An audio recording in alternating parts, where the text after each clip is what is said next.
things to consider bago mag-ride.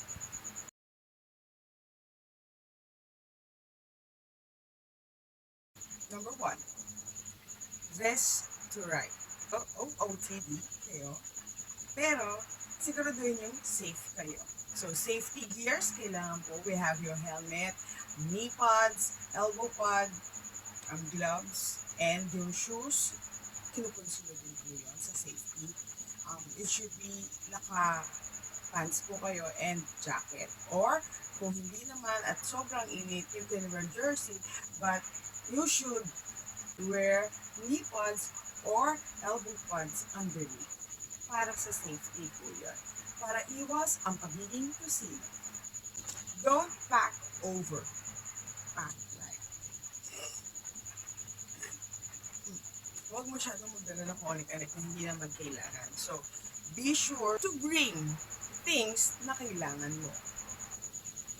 Damit, pagkain, at mga toiletries. 3. Stay hydrated. So, kailangan po na lagi kayong umiinom every time na nag-stop kayo. Number 4, know your route. So, dapat po, alam niyo kung saan kayo pupunta at kung saan kayo dadaan.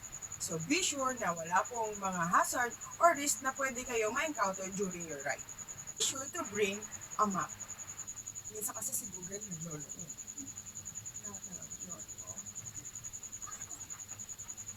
At least, meron kayong backup if ever na hindi gumana si GPS. Take a break.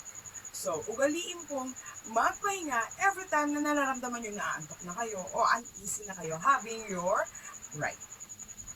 For your own safety. Tandaan, may uuwian ka pa. Start on a light stomach. Importante ito.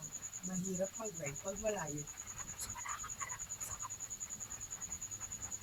Be prepared in any kind of weather. So, hindi lahat ng times maulan, maaraw, o mainit. Usually kasi nagkakaroon tayo ng iba't ibang climate, lalo na ngayon na climate change. So, be sure na meron kayong kapote, meron kayong extra shirt, at para sa cellphone, ay talaga. Carry essential tools and spare.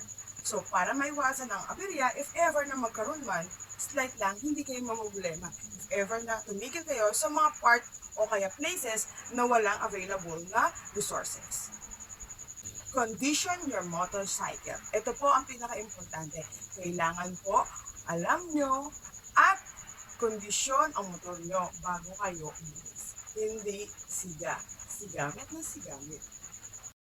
Thank you for watching. Hope you learned something. Bye!